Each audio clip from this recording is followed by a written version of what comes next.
अब इसके बाद में भगवान उखल से बांधे गए हैं, ये कथा सामने आ रही है। उखल बंधन लीला प्रभु की आ रही है। इस उखल बंधन में आज मनु भगवान अपनी मैया यशोदा से ये कह रहे हैं कि तुम ये मंथन का काम कर रही है, ये किस लिए मंथन का कार्य कर रही है? जब तूने मेरे को प्राप्त कर लिया है फिर भी इसके बाद में तुम्हारा ये मंथन चल रहा है, तो गृहीत्वा दधि मंथानम, मथाने पकड़ ली। दूसरी बात देखिए, यशोदा भी आज हम लोगों को कुछ शिक्षा दे रही है। ये शिक्षा मिल रही है कि हम लोग जो नौकर पर आश्रित रहते हैं, सेवकों पर आश्रित रहते हैं, तो भागवत धर्म ये कहते हैं कि सेवक पर आश्रित नहीं रहना चाहिए। नौकर का तो, नौकर शब्द का अर्थ ही बड़ा खराब है। आप कहें इसका क्या अर्थ है, तो हमने तो भाषा विज्ञान में इसका पढ़ा था। नौकर माने नो कर्मत कार्यम करोति स नौकरा, जो तुम्हारे हाथन के समान काम न करे उसका नाम नौकर। अंग्रेजी में भी नो माने नहीं है और हिंदी में ये संस्कृत में भी नो माने नहीं है। तो यहाँ नौकर जो तुम्हारे हाथ न हुए, इसका अर्थ ये निकला कि नौकर कभी भी मालिक का हितैषी नहीं होता। ये आप समझ लो, ये सूत्र, ये सिद्धांत आप चाहे किसी में घटाए दो। अब देखो जितने सरकारी कर्मचारी हैं, ये क्या सरकार के हितैषी हैं?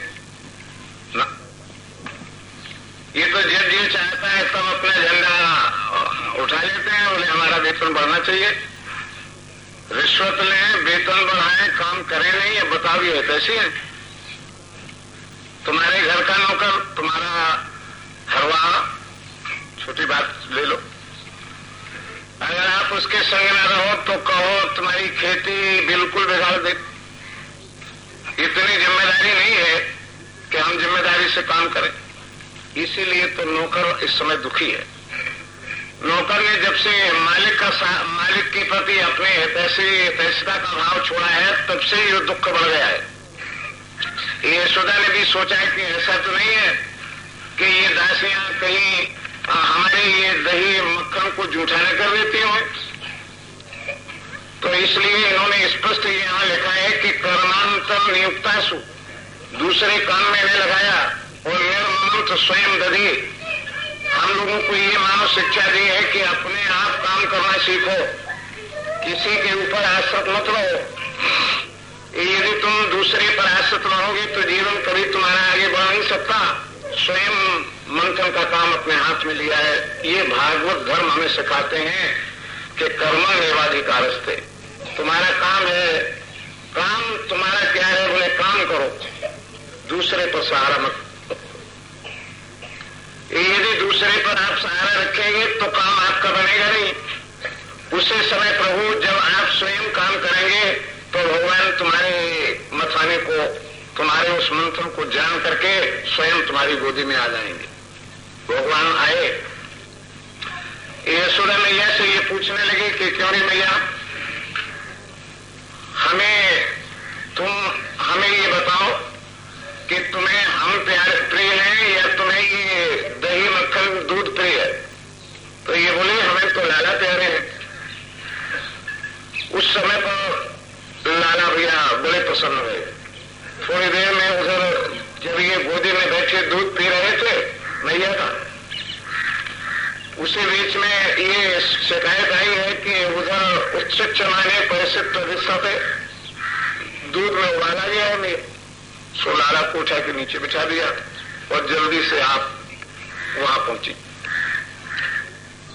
अब इन्हें बड़ा क्रोध आया, संजात को कहा, ऐसा क्रोध आया है कि अभी ये कह रही थी कि हमें तो लाला प्रिय है, अब इस समय पर इन्होंने हमें छोड़ दिया है और यहां से ये उधर चली गई। सो क्रोध में आए कि इन्होंने एक पत्थर लिया है और इस मटकी में मार दिया। पत्थर से ये मटकी फूट गई। इसके उपरांत तो वहां जितना भी मक्खन रखा था वो आप एक उखल के उस पर चढ़ करके जल्दी से बंदरों को खिलाने लगे। यशोदा मैया दौड़ के आई। जब ये दृश्य इन्होंने देखा तो इन्हें भी बड़ा क्रोध आ गया। इस कथा से ये मालूम पड़ता है कि यशोदा प्रेम और गोपी प्रेम में अंतर है। यशोदा माँ है, लेकिन गोपियों का प्रेम कितना उच्च कोटि का है। इनकी एक ही मटकी फूटी है, स्वाद साँटी लिए हैं, रस्सी पकड़े हाथ में और लाला को बांधने के लिए तैयार हो गई, मारने के लिए तैयार हो गई। और गोपियों की न जाने कितनी मटकी फूट गई, इन्होंने कभी भी लाला को मारा नहीं है, बांधा नहीं है। दिखावटी इन्होंने दुष्ट सब दिखाए हैं। इससे ये पता चलता है कि गोपी प्रेम उच्च कोटि का है और मैया का प्रेम माँ के स्थान पर है, लेकिन गोपियों जैसा प्रेम नहीं है, उसमें अंतर आ रहा है। अब मैया आगे जा रही है, मैया आगे बढ़ी, लाला उनसे और आगे बढ़े। धीरे धीरे स्थिति ये हुई है कि मैया ने जब लाला को नहीं पकड़ पाया, इधर शरीर पर पसीने के बिंदु आए, तो प्रभु ने सोचा कि अब हमारे पकड़ने के लिए पूरा पूरा जब परिश्रम हो गया है तो हम क्यों न बंधन में आ जाएं। अरे भाई, भगवान को पकड़ने के लिए पहले शरीर से पसीना तो जाओ। हम तो ये सोचते हैं कि एक माला फेर रही भगवान आए जाए, सो कैसे आ जाए। परिश्रम पूरा भी तो करो। जब तक ये परिश्रम पूरा नहीं होगा तब तक वो दीनबंधु कृपा नहीं करेंगे। वो हर प्रकार से तुम्हारे एक एक भाव को टटोल रहे हैं कि तुम किस स्थिति में हमसे प्रेम करते हो। जब तुम्हारा विशुद्ध प्रेम होगा उस समय तो भगवान तुरंत प्रकट हो जाएंगे।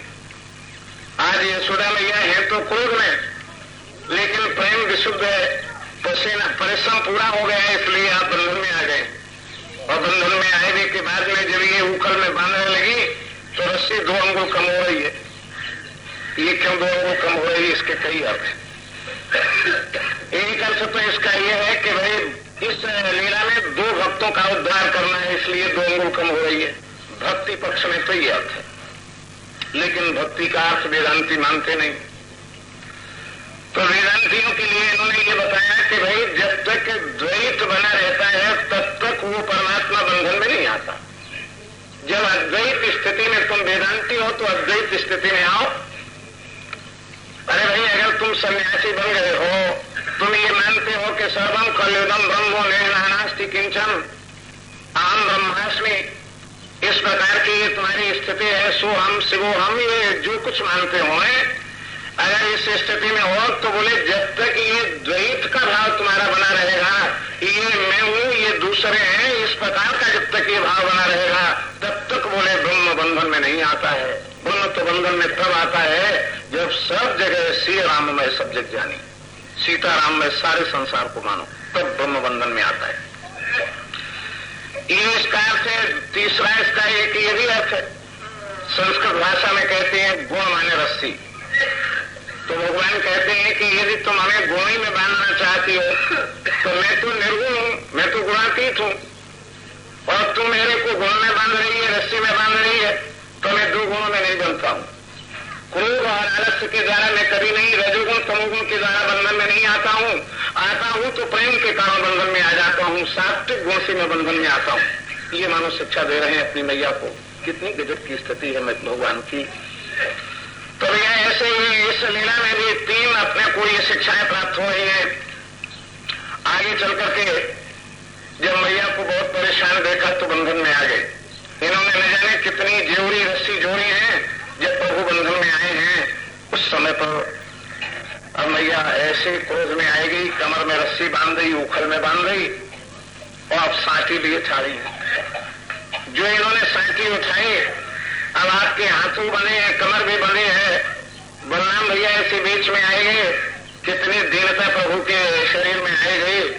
मैया के सामने दीन बन करके खड़े हैं, कह रहे हैं मारे मती मैया, मैया हमें मारो नहीं।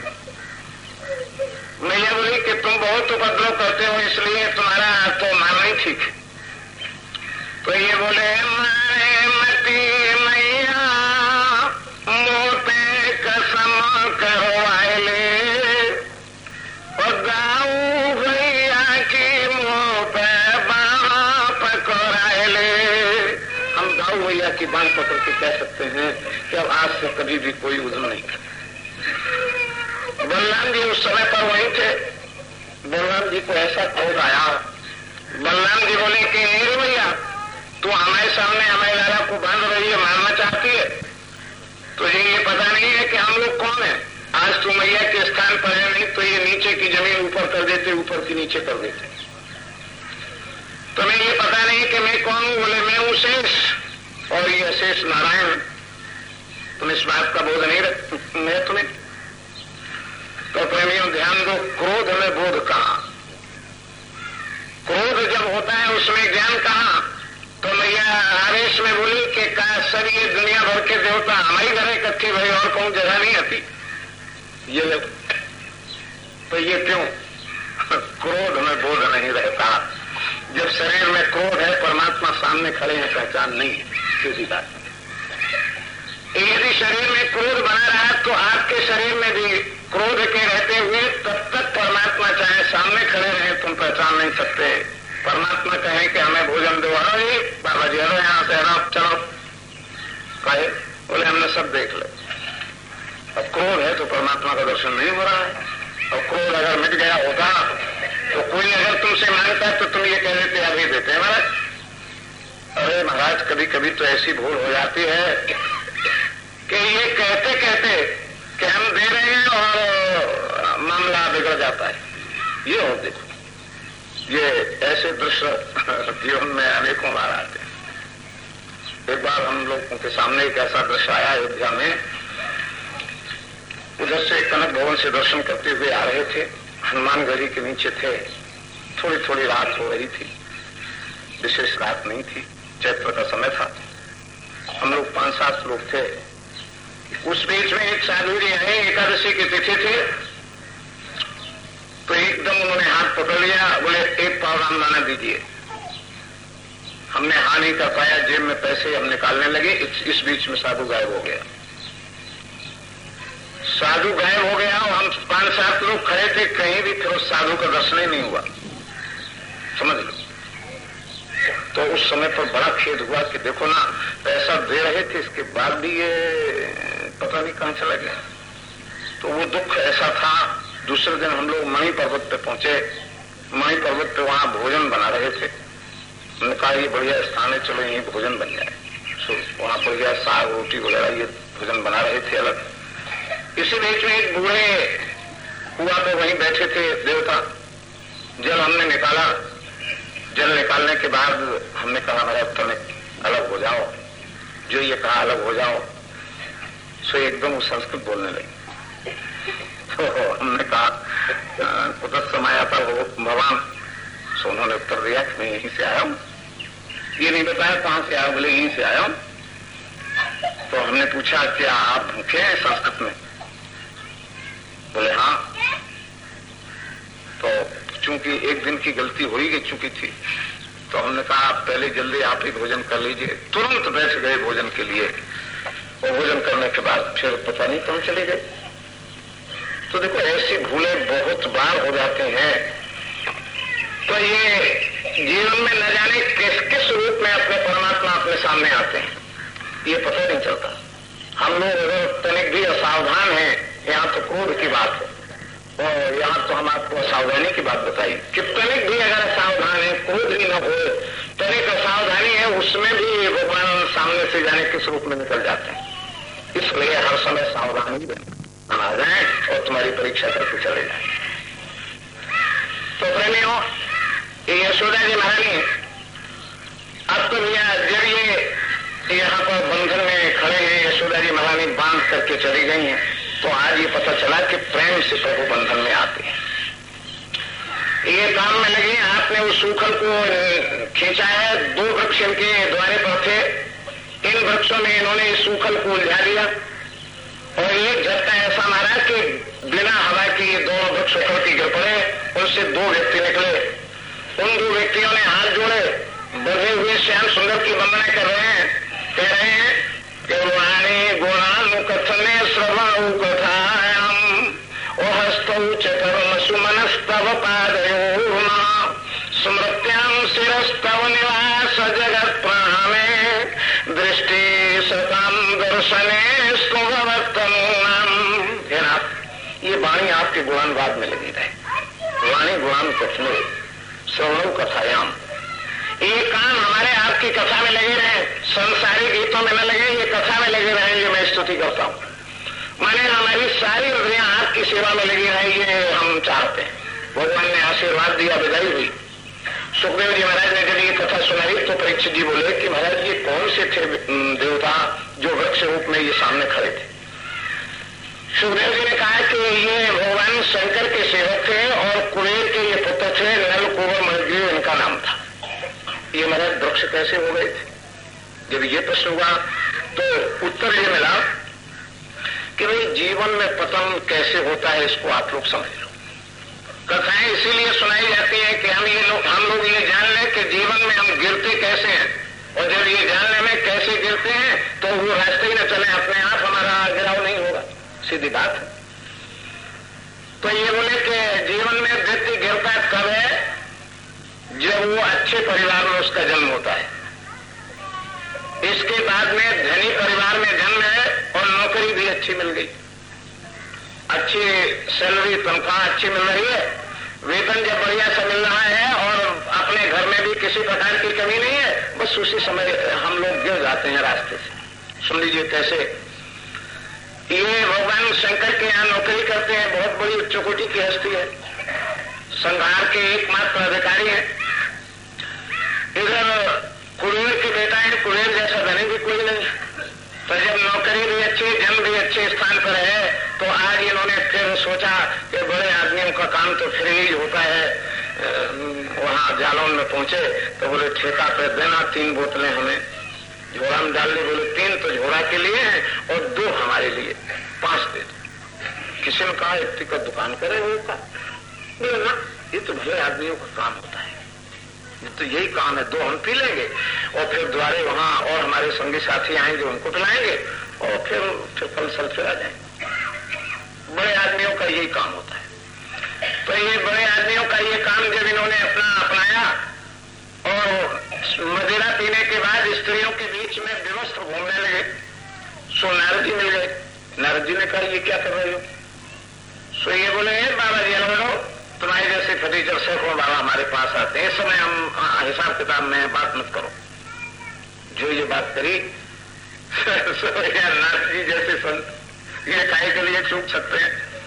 नारद जी बोले कि इस प्रकार का ये अनैतिक वातावरण, इन्होंने कहा तुम जानते नहीं हो कि हम बड़े आदमी खिलौता है, नौकरी बड़ी जगह करते हैं, बाबा जी तुम्हारी हम तबीयत ठिकाने कर देंगे।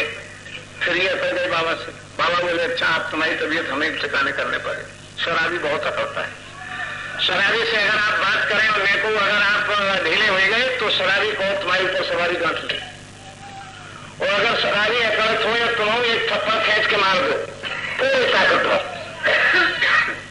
और दोबारा फिर तुम जो हाथ उठाओ तो शराबी यही कान लगे कि हम न मार दीजिए भैया, हम तो दद्दा नशा कर दो, गणपति कर लाएगी अब बस अब नहीं ठीक है वो, हाँ ये कान लगे।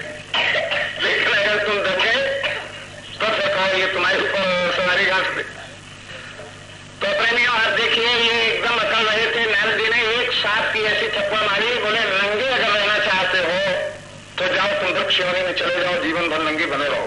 सोई नशा उतर हो। बाबा जो पानी से गिर पड़े, बोले महाराज गलती बहुत बड़ी रह गई। तो भाई ये असता स्त्री मदहंगस जो दुष्ट होते हैं, स्त्री के मद में अंधे होते हैं, बोले दारिद्र्यम परमांजनम, इन्हें अगर गरीबी मिल जाए तो बहुत बड़े अंजन इनकी आंखन में लगाए लोगों ये समझ। तो इस तरह से भी आज तो इन्हें ऐसा बढ़िया अंजन दिया गया है, सो ये झुक गए हैं और कहने लगे अब इससे हम मुक्ति कब पाएंगे? तो नारद जी ने कहा आप ठीक हो? ये बोले बिल्कुल ही ठीक है, अपने को कसर नहीं है महाराज। तो यशोदा मैया जब लाला को अपने को मुखर से बांधेगी तो उस समय भगवान तुम्हें मुक्त कर देंगे, ये नारद जी ने वरदान दे दिया है। तो अब प्रेमियों अपने लोगों को कथा से ये शिक्षा मिली कि अगर भगवान अच्छे घर में जन्म देवे तो कम से कम नौकरी बढ़िया मिल जाए तो फिर तनक झुक के चलो। यदि हम झुक के नहीं चले तो ये निश्चित है पतन हो जाएगा। तो काहे के लिए हम वो स्थिति में आए कि बाद में हम दर के टुकड़े खाएं, ठोकरें खाएं। अच्छाई ये है कि जैसा ऊंचा भगवान ने हमें बनाया है वैसे हम अपने ऊंचे विचार भी रखें, ऊंचा अपना चरित्र भी रखें, हर प्रकार से हम ऊंचे ही बने रहें तो फिर शरीर छोड़ने के बाद में ऊंचा स्थान भी हमें मिलेगा, ये निश्चित उत्तम आसन हमें मिलेगा, ये निश्चित बात है। और यदि हम भगवान ने बढ़िया मानव शरीर दे दिया, खाने पीने के लिए बढ़िया सामग्रियां सब दे रहे हैं, और उसके बाद में अगर हम बिगड़ गए तो निश्चित नरकों में जाना पड़ेगा। ये कथा से अपने लोगों को शिक्षा मिली है। तो ऐसी भूल न होने पाए, तब वास्तविक में कथा का सार हम लोग समझ पाए हैं। और अगर ये भूल बराबर होती रही तो कथा का सार हमारी समझ में आएगी क्या? कुछ नहीं है। इसी बीच में जब भगवान का ये बंधन छोड़ा गया है, थोड़ी देर के बाद में आज एक फल बेचने वाली जाति की काछन, नाम जिसका सुखिया, ये आज यहाँ आनंद भवन के किनारे डलिया रख करके फल भरे हुए हैं और बड़ी जोर से इसने आवाज लगाई। सुखदेव जी मैंने परीक्षित जी को ये बताया नहीं